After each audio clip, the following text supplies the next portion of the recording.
Hello সুপ্রিয় শিক্ষার্থীরা, কেমন আছে সবাই? আশা রাখছি সবাই ভালো আছো। সবার শারীরিক এবং মানসিক সুস্থতা কামনা করি। এই মহামারীতে সবাই ভালো থাকবে, মাস্ক পরিধান করবে, সামাজিক দূরত্ব বজায় রাখবে, বিশ্ব স্বাস্থ্য সংস্থা প্রণীত স্বাস্থ্যবিধিগুলো অবশ্যই মেনে চলবে। আজকের অনলাইন ক্লাসে তোমাদেরকে স্বাগত জানাচ্ছি। পদার্থবিজ্ঞান প্রথম পত্রের পঞ্চম অধ্যায়ের কাজ শক্তি ক্ষমতা এই অধ্যায়ের আজকের ক্লাস হচ্ছে গাণিতিক সমস্যা, অর্থাৎ তোমাদের কিছু বাড়ির কাজ। আজকে আমি কিছু গুরুত্বপূর্ণ গাণিতিক সমস্যা আলোচনা করব, যেগুলোর উপর ভিত্তি করে আমাদের সৃজনশীল প্রশ্ন হয়ে থাকে। তোমরা এই গাণিতিক সমস্যাগুলো সমাধান করবা। সমাধানের পথটা আমি দেখিয়ে দিব কিভাবে সমাধান করতে হবে। সমাধান করে খাতায় লিখে ছবি উঠিয়ে হোয়াটসঅ্যাপে পাঠিয়ে দেবা। আমার হোয়াটসঅ্যাপ নাম্বার সবার জানা আছে, সেই নাম্বারে পাঠিয়ে দেবা। জানা আছে তো নাকি? অবশ্যই জানা আছে। তারপর আবার বলছি 017113076। আমাদের কলেজের সকল শিক্ষকের নাম্বারে তোমাদের জানা আছে। যে কোনো সমস্যা সমাধানের জন্য তোমরা সকল বিষয়ের শিক্ষকদের সাথে বিষয়ভিত্তিক আলোচনা করতে পারো। সব শিক্ষকই আমাদের আন্তরিক, সবাই তোমাদেরকে সমাধান করবে যথাসময়ে, যথোপযুক্ত পরামর্শ দিবে যে কোনো বিষয়ে। তাহলে আমরা কাজ শুরু করি। আমাদের প্রশ্নটা হচ্ছে, আমি প্রশ্নটা লিখি, তোমরা লিখো, পরে আবার আলোচনা করবো। 2.5 কেজি 1 নং সমস্যাটা ভর বিশিষ্ট 2.5 কেজি ভর বিশিষ্ট 12 centimetre into 6 centimetre into 4 centimetre আকৃতির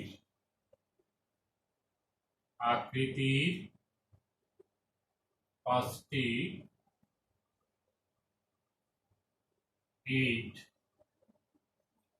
ইটকে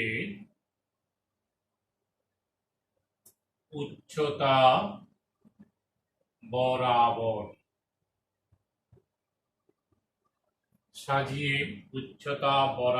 সাজিয়ে লিখে নাও সবাই। স্তম্ভ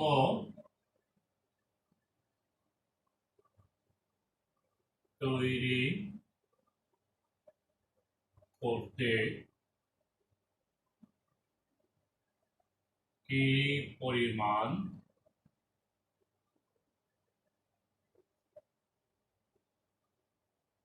শক্তির প্রয়োজন?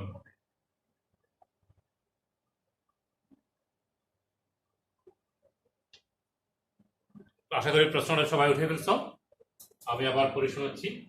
2.5 কেজি ভর বিশিষ্ট 12 সেন্টিমিটার গুণ 6 সেন্টিমিটার গুণ 4 সেন্টিমিটার আকৃতির 5টি ইটকে উচ্চতা বরাবর সাজিয়ে স্তম্ভ তৈরি করতে কি পরিমাণ শক্তির প্রয়োজন হবে? অর্থাৎ তুমি এই ধরো একটা ইট,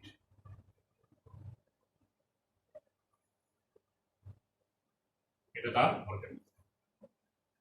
এরকম 5টা ইট, প্রথম ইট বসালা, দ্বিতীয়টা বসালা, তৃতীয়টা, চতুর্থটা, পঞ্চম, 5টা ইট। এরকম একটা স্তম্ভ তৈরি করলাম। এই স্তম্ভ তৈরি করতে কি পরিমাণ শক্তির প্রয়োজন হবে তথা কি পরিমাণ কাজ করতে হবে? আমরা জানি কৃত কাজ দ্বারা শক্তির পরিমাণ করা হয়। এখন আসো বিষয়টা একটু বুঝে নাও। 12 সেন্টিমিটার, 6 সেন্টিমিটার এবং 4 সেন্টিমিটার, এখানে কি দৈর্ঘ্য, প্রস্থ এবং উচ্চতা। দৈর্ঘ্য এটি হচ্ছে 12 সেন্টিমিটার,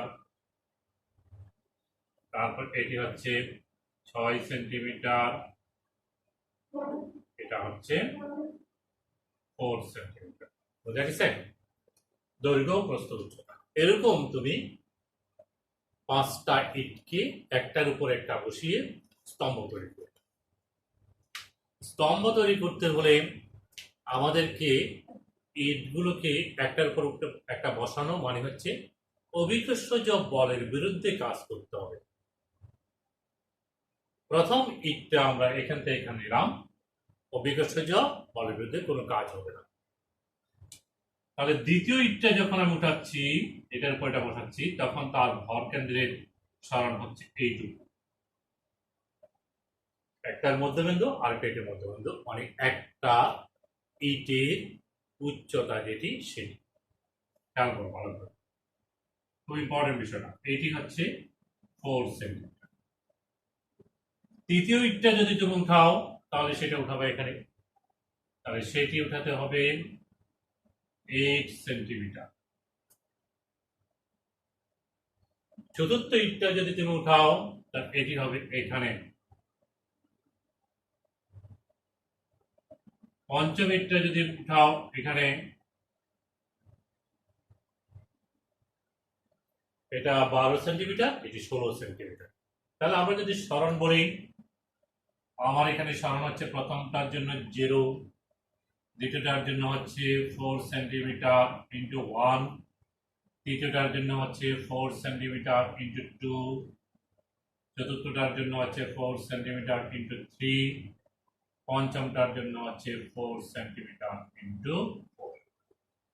অর্থাৎ আমরা এখানে টোটাল কত সেন্টিমিটার সরণ হবে সেই সরণটা এখানে হিসাব করতে সক্ষম হবে। এটি হচ্ছে এই অঙ্কের মূল ফ্যাক্ট। আশা করি তোমরা এটা বুঝতে পারছো। তাহলে কৃতকাজ তথা শক্তির প্রয়োজনীয় শক্তির পরিমাণ হচ্ছে mgh।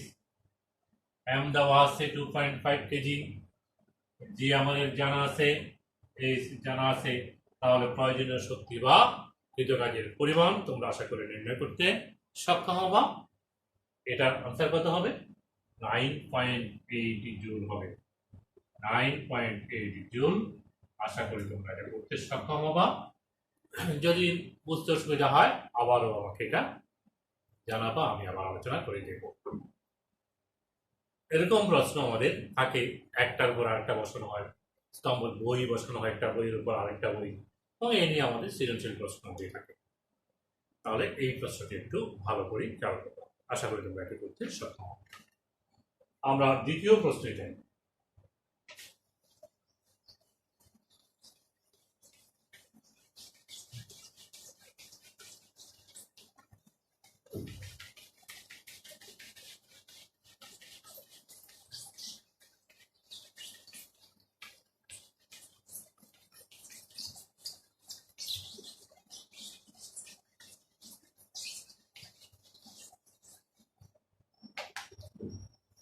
আমাদের দ্বিতীয় প্রশ্নটি হচ্ছে, খেয়াল করো, ভূপৃষ্ঠের দ্বিতীয় প্রশ্নটা আমরা লিখি, 250 কেজি ভরের একটি গাড়ি, ভরের একটি গাড়ি 12.393 মিটার পার সেকেন্ড বেগে 66.42 ডিগ্রি কোণে আনত একটি রাস্তা বরাবর চলছে, বরাবর আচ্ছা নামছে, ব্রেক চেপে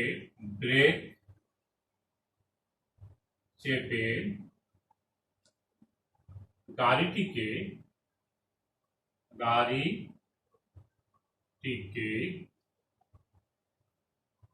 30 মিটার দূরত্বের মধ্যেই থামানো হলো।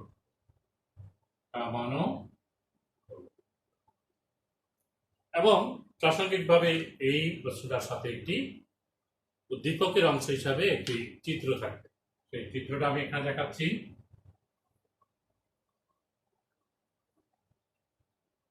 এই গাড়িটা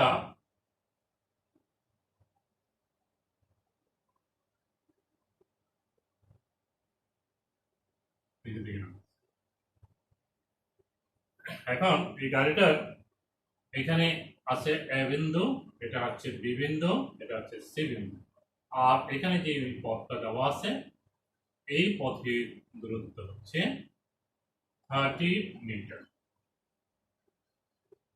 আর এখানে বলছে কি 66.4 ডিগ্রি কোণে আনত একটি রাস্তার সাথে নামছে। তাহলে এই কোণটা দেওয়া আছে, এটি হচ্ছে 66.42 ডিগ্রি। উলম্ব তলের সাথে কোণটা দেওয়া থাকতো, এটাও দেওয়া থাকতে পারে। এখন এটা দেওয়া আছে। প্রশ্নটা খেয়াল করো, দুটো প্রশ্ন আমরা দিই। প্রয়োগ এবং উচ্চতর দক্ষতা। গাড়িটিকে থামাতে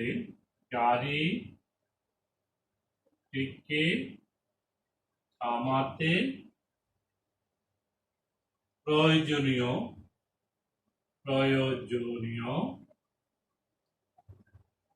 বলের হিসাব করো।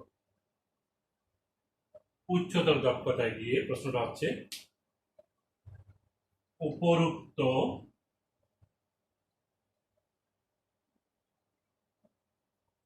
উদ্দীপকে কি যান্ত্রিক শক্তির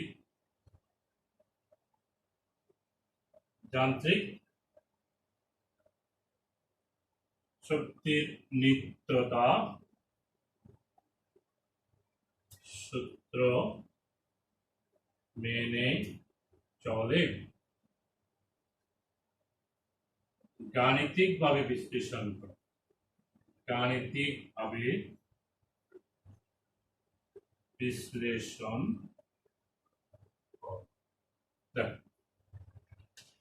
উদ্দীপকটা লিখে নাও। 250 কেজি ভরের একটি গাড়ি, এই যে গাড়িটার যে নামতেছে এটি হচ্ছে কত? 250 কেজি ভরের একটা গাড়ি। তাহলে গাড়ির ওজন এদিকে কাজ করতেছে mg। এই যদি হয়ে থাকে তাহলে এটি হচ্ছে এটা, এই কোণটা, আর এটি হচ্ছে mg sin থিটা। আমি ব্যাখ্যা করে দিলাম, গাড়িটা নিচের দিকে যে নামতেছে তার ওজনের একটা অংশ নিচের দিকে কাজ করছে। ঠিক আছে, খেয়াল করবো এটা। যদি এটা mg হয়, ব্র্যাকেট বিভাজন থেকে আমরা পাই এটা হচ্ছে mg sin থিটা, আর এটা থিটা, খেয়াল করবো এটা থিটা। যদি এটাকে তুমি থিটা বলতাম তাহলে এটাকে আপনি cos থিটা বলতে পারেন। যাই হোক, এটা কেন লাগবে? গাড়িটা যখন নিচে নামবে তার ওজনের অংশ তাকে নিচের দিকে টানবে। তাহলে আমি যদি ব্রেক দিই, এই ব্রেকটা ঠিক তার বিপরীত দিকে, প্রযুক্ত বলটা হবে তার বিপরীত, এর বিপরীতে হবে। এখন এই প্রযুক্ত বল তথা এই থামাতে প্রয়োজনীয় বলের হিসাব করতে বলছে। এই বলটা আমাকে হিসাব করতে হবে। এটা দেওয়া হচ্ছে গাড়িটা দিকে চলতেছে, কতটুকু যাচ্ছে? গাড়িটা এখানে আসতেছে, এখানে এসে থেমে যাচ্ছে। তাহলে তার একটা গতি আছে, শুরুতে একটা আদিবেগ আছে, সেই আদিবেগ হচ্ছে শেষ বেগ 0। এখান থেকে এখানে আসতে তার অতিক্রান্ত দূরত্ব হচ্ছে 30 মিটার, কারণ এখানে সে থেমে গেছে বলছে। তার এই তথ্য থেকে তুমি ত্বরণ বের করবে। নিট বল ইজ ইকুয়াল টু হচ্ছে m a summation of f is equal to m a। এখানে একাধিক বল প্রযুক্ত হচ্ছে। আমি একটা বল প্রয়োগ করতেছি, এদিকে ব্রেক দিচ্ছি থামানোর জন্য, ওজনের একটা অংশ নিচে দিয়ে কাজ করতেছে। এই দুটার লব্ধি বলে ক্রিয়াশীল হয় বস্তুটি, অর্থাৎ গাড়িটি, এবং এ ধরনের চলতেছে, ধরনের এখানে এসে থামতেছে। এই নেট বলটা হিসাব করবো আমরা এই ঘর্ষণ বল minus mg sin theta is equal to ma। এখান থেকেই আমরা ত্বরণ বের করব, সরি এখান থেকে আমরা এই বাধাদানকারী বল পাবো mg sin theta plus ma। এই সমীকরণ থেকেই বাধাদানকারী বল পাবো। খুব ভালো করে খেয়াল করো বিষয়টা, আমি আবার বিশ্লেষণ করতেছি। আমাদেরকে বলা হচ্ছে যে কি একটা গাড়ি আনত তল বেয়ে নামতেছে, তো গাড়ি যখন নিচে তল বেয়ে নামতেছে তখন তার ওজনের কারণে সে অটোমেটিক নিচে নামতেছে কিছু ওজন। যদি আমি সেখানে ব্রেক না দিই, ঘর্ষণ বল না থাকে, তাহলে আপনার আপনি নিচের দিকে নামবে। ব্রেক দিলাম, ব্রেক দেওয়ার পরে গাড়িটা এখানে এসে থামলো। তাহলে সেই ক্ষেত্রে গাড়িতে থামলো আমার বল প্রযুক্ত বলের কারণে। সেই বল এবং এই mg sin থিটা এই দুটি বল পরস্পর বিপরীত দিকে ফিরে আসে। এই দুটা নিট বলের কারণেই বস্তুটি গতিশীল হচ্ছে। সেই নিট বল is equal to ma summation of equal to সেখান থেকে ত্বরণ, সেখান থেকে আমরা ঘর্ষণ বল পাবো। এখন প্রশ্ন হচ্ছে m পাইলা, g পাইলা, থিটা পেলা, এই ত্বরণটা পাওয়া কি হবে? এই ত্বরণটা আমাকে বের করতে হবে। v square is equal two v not square plus 2s। এই সমীকরণ থেকে তুমি ত্বরণ বের করবা। v হচ্ছে এই শুরুতে বেগ, এখানে যখন থামলো তাহলে v হচ্ছে কি, v নট হচ্ছে কি এই বেগটা, আর v হচ্ছে থামলো শেষ বেগ, অতিক্রান্ত দূরত্ব হচ্ছে s। এখান থেকে a বের করবা, বের করে এই সমীকরণে বসিয়ে তুমি বাধাদানকারী বল তথা ব্রেকজনিত বল কত সেটি নির্ণয় করতে পারবো। আবার এখানে উত্তরটা করা আছে, এখানে উত্তরটা হচ্ছে 2885 নিউটন, অর্থাৎ এই উত্তরটা কত হবে 2885 নিউটন হবে। তোমরা এটা করবা। এবার আসো, উপরোক্ত উদ্দীপকে কি যান্ত্রিক শক্তির নিত্যতা সূত্র মেনে চলে? দ্বিতীয় অংশটা আমরা হায়ার অর্ডার প্রশ্ন করতেছি। যান্ত্রিক শক্তির নিত্যতা সূত্র মেনে চলে কিনা? যান্ত্রিক শক্তি সেটি হচ্ছে কি গতিশক্তি এবং বিভব শক্তির সমষ্টি। আমার সর্বাধিক উচ্চতায় এ বিন্দুতে যখন ছিল তখন তার মোট শক্তি হচ্ছে কাইনেটিক এনার্জি এবং পটেনশিয়াল এনার্জির যোগফল। এ বিন্দুতে গতিশক্তি হচ্ছে হাফ এম ডি স্কয়ার এবং বিভব শক্তি হচ্ছে এম জি। এই সমীকরণ থেকে পাবো, খেয়াল করবো ভালো করে। এম হচ্ছে তার ভর, এ বিন্দুতে তার ব্যাগ হচ্ছে এটি, তার এটি তুমি হিসাব করতে পারছো। এম তার ভর, জি এইচটা কি, এইচ হচ্ছে কতটুকু উপরে আছে, এইচটা তুমি বের করবা কেমনে? Sine theta is equal two লম্ব বায়ুকে বুঝতে, অর্থাৎ এইচ ইজ ইকুয়াল টু হচ্ছে এস সাইন থিটা, এই ত্রিভুজ থেকে sine theta is equal two লম্ব বায়ু অতিভুজ, অর্থাৎ এখানে তুমি লিখবা 30 সাইন থিটা, লম্ব ইজ ইকুয়াল টু অতিভুজ ইনটু সাইন। এই সমীকরণ থেকে এইচ এর মান বসাবা এবং তুমি এই বিন্দুতে মোট শক্তি পাবে। এখন আসো, এই বিন্দুতে কি তার মোট শক্তি একই থাকবে না? শক্তির নিত্যতার সূত্র মেনে চললে একই থাকবে, কিন্তু বিন্দুতে যখন আসে পৌঁছালো তখন কিন্তু বলছে 30 মিটার দূরত্বের মধ্যেই থামান হলো। তাহলে এখানে এসে থেমে গেছে ব্রেক চাপার কারণে। তাহলে বিন্দুতে তার মোট শক্তি আমরা যদি বলি গতিশক্তি এবং বিভব শক্তি যদি হিসাব করি হাফ এম ডি স্কয়ার, অর্থাৎ বিন্দুর জন্য ব্যাগ যদি বলি, এবং এম জি এইচ যদি বলি, এই এখানে এইগুলো শূন্য হবে। কেন? এখানে এসে যখন থেমে গেছে তাহলে তার ব্রেক নাই, এই উচ্চতায় মানে এটি আদর্শ অবস্থান ভূমিতে চলে আসছে, তাহলে উচ্চতা ইজ ইকুয়াল টু 0 হচ্ছে, তাহলে বিন্দুতে মোট শক্তি শূন্য হচ্ছে। তাহলে আমরা এখানে বলতে পারি এ বিন্দুর শক্তি এবং বি বিন্দুর মোট শক্তি সমান নয়, অর্থাৎ যান্ত্রিক নিত্যতার সূত্র এখানে খাটে না। কিন্তু শক্তির সংরক্ষণশীলতা নীতি অনুসারে আমরা জানি শক্তি সবসময় অবিনশ্বর, মোট শক্তি সর্বদা সংরক্ষিত থাকে। তাহলে এখানে তো সংরক্ষণ থাকতেছে না, যান্ত্রিক শক্তি নিত্য মেনে চলে না, কিন্তু শক্তির নিত্যতার সূত্র মেনে চলে। কিভাবে? আমরা এখানে বলবো, হিসাব করবো এই অবস্থানে তার মোট শক্তি কত করলাম, এখান থেকে আমরা এবার আমরা হিসাব করবো যে এখানে যে চললো, এখানে যখন গতিশীল আমি যে ব্রেক দিলাম, ব্রেক দেওয়ার কারণে যে বাধাদানকারী বল, সেই বলের বাধাদানকারী বলের প্রয়োগের মাধ্যমে যে পরিমাণ শক্তি ব্যয়িত হলো তথা সেই কৃতকাজ তথা ব্যয়িত শক্তির পরিমাণটা আমরা হিসাব করব। আমরা দেখব এই ব্যয়িত শক্তির পরিমাণটা এবং এখানকার মোট শক্তি যদি বলি, এখানকার ব্যয়িত শক্তি, এখানকার মোট শক্তি যদি বলি, ব্যয়িত শক্তি অর্থাৎ ঘর্ষণ বলের কারণে, ব্রেকজনিত বলের কারণে ব্যয়িত শক্তি যোগ এখানকার মোট শক্তি, এবং সেটা এখানকার শক্তির সমান হবে। অর্থাৎ আমরা দেখতে পাবো যে শক্তির নিত্যতার সূত্র মেনে চলে। তাহলে আমরা এখানে বলবো যান্ত্রিক শক্তির নিত্যতা মেনে চলে না, কিন্তু শক্তির সংরক্ষণশীলতা নীতি মেনে চলে, এবং সেটা ব্যাখ্যা করতে হবে।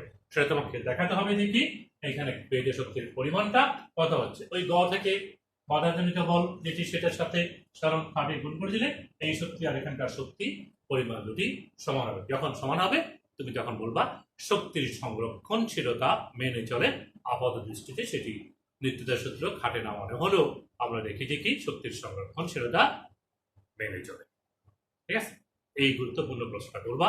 এটি কিন্তু আমাদের সৃজনশীল প্রশ্ন হয়। আবার এটি আবার বিভিন্ন রকম ধারায়, এখানে এই বিন্দুতে এখান থেকে এখানে আসলো এরকম করে বলতে পারি, তখন এখানকার বেগ কত সেটা জানতে হয়, এখানকার গতিশক্তি কত সেটি জানতে হয়, কত উপরে আছে সেটা জানতে হয়। এগুলো নিয়ে আমরা আরো কিছু সৃজনশীল প্রশ্ন আমাদের আছে, সেগুলো পরবর্তীতে করে সময় আলোচনা করার আশা রাখছি।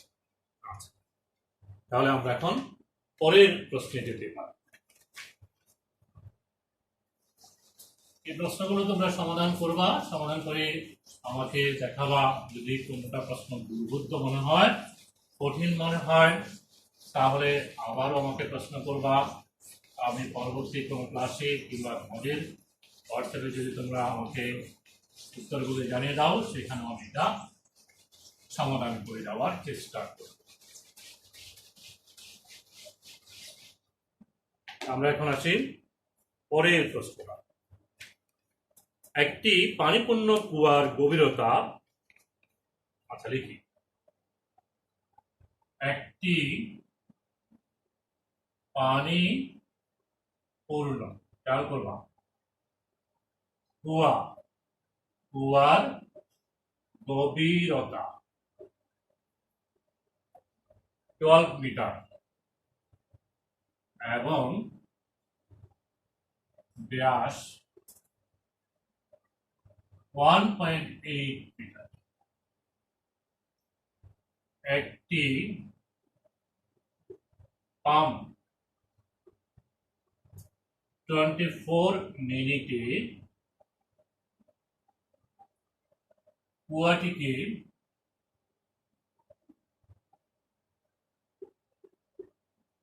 পানি শূন্য করতে পারে।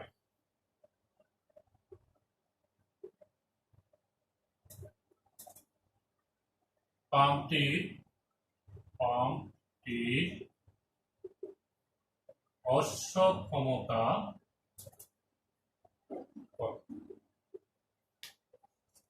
আমাদের এই কুয়ানির পানির পাম্পের ক্ষমতা নিয়ে অনেক প্রশ্ন হয়, সৃজনশীল অনেক প্রশ্ন হয়, সেগুলো তোমাকে সহায়তা করবে। এই প্রশ্নটা তুমি যদি ক্লিয়ার করো, সেই প্রশ্নগুলো উত্তর দিতে। আচ্ছা দেখো, পানিপূর্ণ কুয়ার গভীরতা 12 মিটার। আমরা একটা কুয়া আঁকতে পারি, এরকম একটা কুয়া দেখালাম, এই আছে, এটি পানি, এটার গভীরতা হচ্ছে 12 মিটার এবং এটা ব্যাস হচ্ছে 1.8 মিটার। এটি তার ব্যাস, এটা হচ্ছে সিলিন্ডারিক্যাল ব্যাস এবং গভীরতা যখন দেওয়া আছে। একটি পাম্প ব্যবহার করলাম আমরা, এখানে একটা পাম্প ব্যবহার করলাম, সেই পাম্প দিয়ে আমরা পানি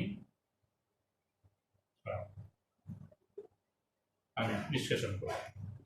এই বক্তব্যটা, এই যে পাম্পটা ব্যবহার করলাম সেটি 24 মিনিটে এখানকার পানি, সম্পূর্ণ পানি শূন্য করতে পারে। তাহলে তার ক্ষমতা খেয়াল করো, ক্ষমতা P সমান হচ্ছে WIT, কাজ করার হারকে আমরা ক্ষমতা।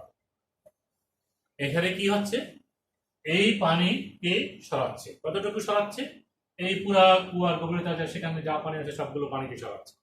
তাহলে আমরা এখানে কৃত কাজের পরিমাণ লিখব mgh ডিভাইডেড বাই টি, এই সমীকরণ থেকেই করতে হবে। কিন্তু প্রশ্ন হচ্ছে এখানে m এর মান এবং h এর মান সময়টা সরাসরি দেওয়া আছে, আমরা একটু সুচিন্তিতভাবে খেয়াল করতে হবে। এম হচ্ছে এই কুয়ার আয়তন যা সেটুকু পানির ভর। এই কুয়ার আয়তন যদি বি হয় এবং পানির ঘনত্ব রো হয় তাহলে বি রো হবে।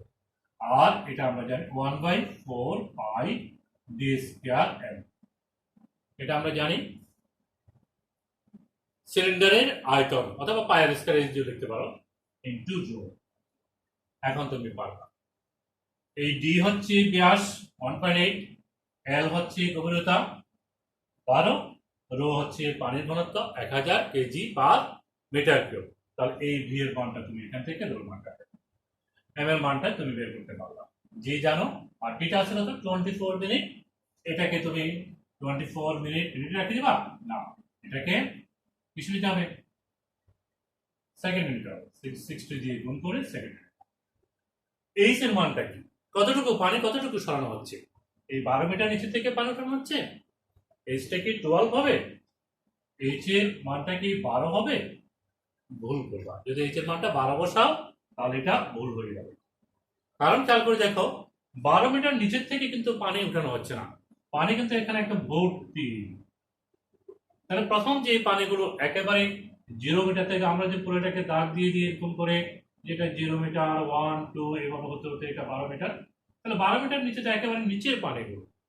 তাহলে প্রথমে 1 মিটার নিচে নামছে, তারপর 2 মিটার নিচে, তারপর 3 মিটার নিচে নামছে।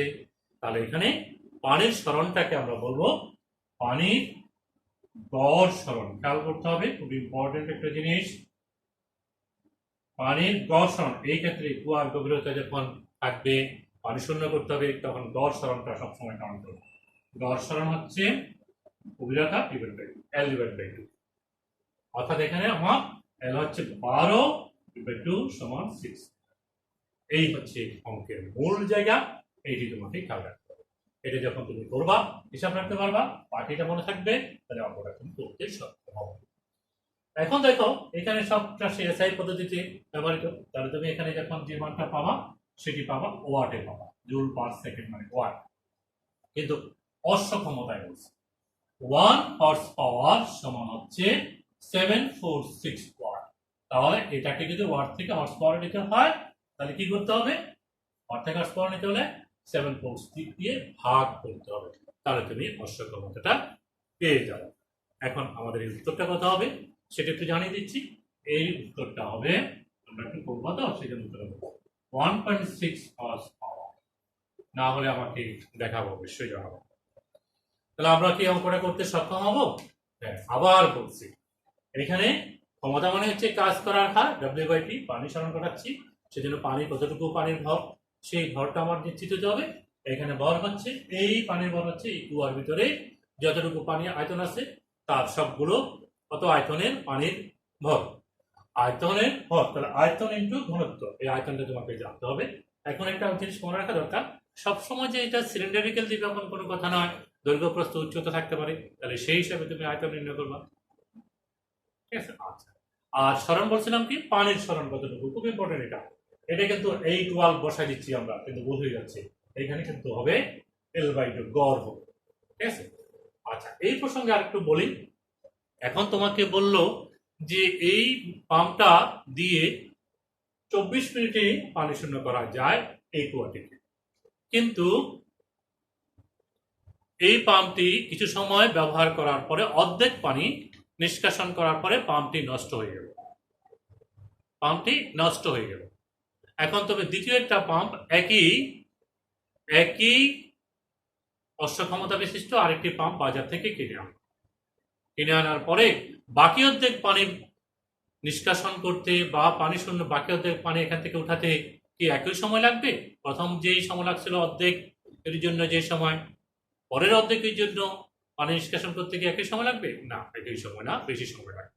কারণ প্রথম অর্ধেকের জন্য তুমি যখন করবা তখন তুমি এই সরণটা হিসাব করবা, এইটুকু পানি সরণ করছে প্রথম পাম্প দিয়ে, এইটুকুর গড় সরণ করতে হবে, এটা হচ্ছে L/2, এটা কি L/2, তাহলে এটা হচ্ছে 0 থেকে 6 তার অর্ধেক, তার গড় এটা হচ্ছে 12, তাহলে প্রথম যখন এইটুকু করা হয়েছে তাহলে সেই ক্ষেত্রে H = হবে কত L/4, অর্থাৎ এখানে হবে 6/2, 12 হচ্ছে এটা 6/2 মানে 3 সেন্টিমিটার। ঠিক আছে, পরেরটার জন্য হবে, অর্থাৎ দ্বিতীয় পাম্প দিয়ে যখন তুমি পরের অংশটা অর্থাৎ পরের অর্ধেক যখন তুমি খালি করবা, তখন কিন্তু এটা যুক্ত হবে এই উপরের L প্লাস ALY, বাকি অংশের আবার অর্ধেক গড় L/2। অর্থাৎ আমি প্রথম যে 6 মিটার সেটা লিখবো, তারপরে 6 মিটারের আবার গড় হবে। এটি হচ্ছে দ্বিতীয় পাম্পের জন্য। খেয়াল করবো, আমি অতিরিক্ত মানে উচ্চতর দক্ষতার প্রশ্ন আলোচনা করতেছি। বলছে যে কি এই 24 মিনিটে তো শূন্য করতে পারে, কিন্তু আমরা পানি নিষ্কাশন করার জন্য এই কুয়াটিকে পানি শূন্য করার জন্য একটি পাম্প ব্যবহার করলাম, যেটি 24 মিনিটে পানি শূন্য করতে পারে। কিন্তু ওই পাম্পটি আমার অর্ধেক পানি শূন্য করার পরে নষ্ট হয়ে গেল। তখন আমি বাজার থেকে আরেকটা পাম্প কিনে আনলাম, সেটা যে বাকি পানিগুলো নিষ্কাশন করলাম। তাহলে সেই ক্ষেত্রে প্রশ্ন হবে, আমার দ্বিতীয় ক্ষেত্রে যে পাম্পটা করলাম সেটা কি এবং প্রথম ক্ষেত্রে যে অর্ধেক পূর্ণ পানি খালি করলো, দুটো একই সময় লাগবে? উত্তর হচ্ছে একই সময় লাগবে না, দ্বিতীয়টা বেশি সময় লাগবে। কারণ প্রথমটা যে পানি সরবরাহ করছে সেটা হচ্ছে এটুকু, দ্বিতীয়টা কিন্তু এখানের সাথে এটা হবে। এটা হচ্ছে, এটা গড় করবো আমরা প্রথমে, অর্ধেকের গড়, অর্ধেক পানি হচ্ছে 6, 6 এর গড় হচ্ছে 3। এটার জন্য প্রথম পাম্পের জন্য সময় বের করবো এই সমীকরণ থেকে, এবং পানির ভরটাও হবে অর্ধেক। পানির ভরটা এখানে যা আছে তার অর্ধেক হবে, যেহেতু অর্ধেক বলা হচ্ছে। দ্বিতীয় পাম্পের ক্ষেত্রেও পানির ভর কি অর্ধেক, সেটি আর ক্যালকুলেশন করতে হচ্ছে না। কিন্তু দ্বিতীয় পাম্পের ক্ষেত্রে স্মরণ হচ্ছে এইটুকু তো আছে, তারপর বাকিটার গড় বুঝছে, এখানে তো পানি নেই, তাহলে এটুকু নিচে তোমাকে নামতে হচ্ছে। তাহলে এই 6 এর সাথে আরো বাকিটার গড় করতে হবে। এইভাবে আমাদের স্মরণের বিষয়টি খেয়াল রাখতে হবে। তোমরা এরকম অনেকগুলো সমস্যার সমাধান করা আছে, আমাদের বইগুলোতে বোর্ডের প্রশ্ন আছে, সেগুলো অনুশীলন করবা। তারপরে যদি কোনো প্রশ্নের সমস্যা হয় তাহলে আমাকে সরাসরি জানাবা, হোয়াটসঅ্যাপের মাধ্যমে জানিয়ে। ঠিক আছে, তাহলে আমরা কি করলাম আজকে? আজকে আমরা 3টা প্রয়োজনীয় গাণিতিক সমস্যার সমাধান করলাম। আবার যদি সম্ভব হয় আরো আমরা কয়েকটা গাণিতিক সমস্যার সমাধান করবো আগামী ক্লাসে। আশা করি তোমরা সেই ক্লাসেও উপস্থিত থাকবা। এতক্ষণ সঙ্গে থাকার জন্য সবাইকে ধন্যবাদ জানিয়ে আজকের ক্লাসের এখানে সমাপ্তি করছি। আল্লাহ হাফেজ, সবাই ভালো থাকুন।